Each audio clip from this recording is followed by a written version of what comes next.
All right. So let me end with, I'll tell you what's at the very highest level of the ladder of consciousness, and I hope somebody can help me by saying it or guessing it. And then I want to just leave you with an idea which I know to be provocative and I know to be a little unusual in conferences like this, but I've arrived at a place in my life where I feel and I need to say these things. I remember my first mentor, a guy called Peter Soul. Hi, Peter. Amused me many years ago when he was talking about the Buddha, who once apparently said, "When I point to the moon, the wise man looks at where I'm pointing. My dog stares at my hand." And the idea here is that I think what we are about when we are talking about changing organizations and improving organizations, having great organizations to work in, we are all actually pointing up there. And I want to invite us to think about where we are pointing, and I don't want us to get stuck on staring at the hand. What do I mean by staring at the hand? I mean, when we talk about collaboration, where's that pointing? When we talk about well-being in the workplace, where's that pointing? When we talk about high engagement, where's that pointing?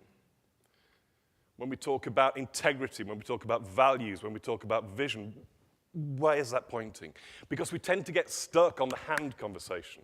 Every single of those presentations I've seen over the last couple of days which have talked about any of those subjects has justified talking about the subject with the single excuse, the single reason, the single justification, which is, it's good for the business. It's good for the bottom line. Better collaboration saves you money. High technology saves you money. Keeping people in the organization and attracting talent and keeping your talent saves you money. It's always the same response. And I quote here Charles Handy, the British philosopher and management writer, who says, "To claim that the purpose of an organization is to create profit for its shareholders is a little like saying that the purpose of a human being is to breathe in and out." Create profit so that what? Breathe in and out so that what? That, I would claim, ladies and gentlemen, is up for invention. If we are leaders in change, we can help people invent the so that what.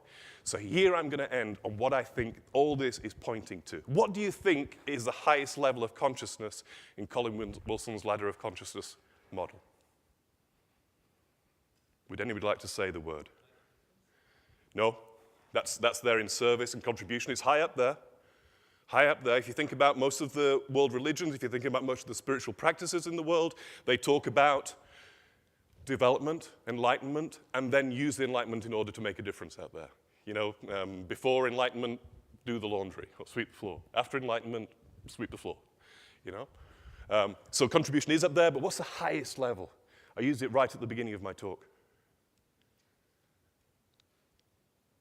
Love. Love. That's what's up there. And we shouldn't be surprised, because every single spiritual tradition in the world points us there. Every organized religion in the world points us there. Every single no, I can't say every single person. How would I know? 90% of the people in this room, if I had a private conversation with you and asked you what was most important to you, you would say, the love of my spouse, my children.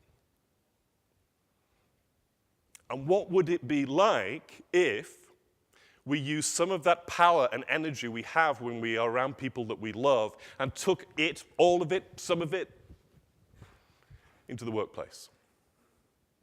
You know, we're proud nowadays. We're proud when we get CEOs who are, they're polled and we find out that 75% of them, 76% of them agree with the saying, our people are our greatest asset. Has anybody not thought that's a really creepy thing to say about human beings? You know? If my kid came up to me and said, Dad, we have just recognized, we've got the family together. We want to recognize you're one of the best assets in this family. And we want to acknowledge you for that. I'd say, God, have you been to business school? You know, bring your heart back, son. Bring your soul back. What if they didn't say people are our greatest asset, but they said, I love the people who work for my company. I love it when they come in. I love it when they're in the company. I love it when they leave. Yeah? And I'm not talking here, it's like like that sort of love which is on a dimension of, here you have some people in the world you hate, and some people here you dislike, and a lot of people that you just couldn't care less about. Then there's people you slightly like, and then there's people really good friends, and then there are people that you really, really like, and then there are some people that you really, really love. I'm not talking about that. I'm talking love as a sort of power that comes into your life. For goodness sake, I've got these 3 boys. Sometimes when I think about how much I love them, it opens up. And why would I keep that to 3 people on the planet? And my wife. 4 people. And my mum. And my sister and brother who might be watching this later. Yes, but it's going to add up. If we're thinking on love, it's for the family. Everything else is, see how well you can get on. No. For me, this is about how can we think about, and not everybody is going to be comfortable about this, how can we have love as a generative force in the workplace? We do this because we love our customers. We do this because we love our products and services. We do this because we love each other in a way of respect and recognition and acknowledgement, and not some sort of creepy office romance thing.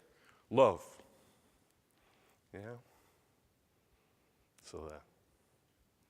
That's what it's all about for me.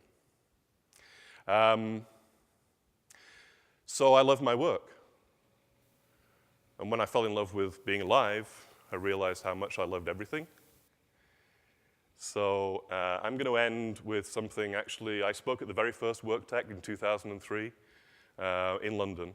And I ended with exactly this thing, and I still haven't found anything better for explaining how you can take this into the realm of what sort of idealism you might be thinking about what I've been saying here, into some practical behavior. Because how does this stuff show up? It shows up as a possibility in every single conversation you have, in every single action you have. And this is a quotation. It'll take me a couple of minutes to read, and then we'll start creating a wonderful evening. Not one day in anyone's life is an uneventful day. No day without profound meaning, no matter how dull and boring it might seem. No matter whether you're a seamstress or a queen, a shoeshine boy or a movie star, a renowned philosopher or a Down syndrome child. Because in every day of your life, there are opportunities to perform little kindnesses for others, both by conscious acts of will and unconscious example. Each smallest act of kindness, even just words of hope when they are needed, the remembrance of a birthday, a compliment that engenders a smile, reverberates across great distances and spans of time, affecting lives unknown to the one whose generous spirit was a source of this good echo. Because kindness is passed on and grows each time it's passed, until a simple courtesy becomes an act of selfless courage years later and far away. Likewise, each small meanness, each thoughtless expression of hatred, each envious and bitter act, regardless of how petty, can inspire others and is therefore the seed that ultimately produces evil fruit, poisoning people whom you have never met and never will. Every hour in every life contains such often unrecognized potential to affect the world that the great days for which we in our dissatisfaction so often yearn are already with us. All great days and thrilling possibilities are combined together in this momentous day. Ladies and gentlemen, I wish you a momentous evening and a momentous tomorrow. And just in case nobody tells you this today, I love you. Thank you for listening.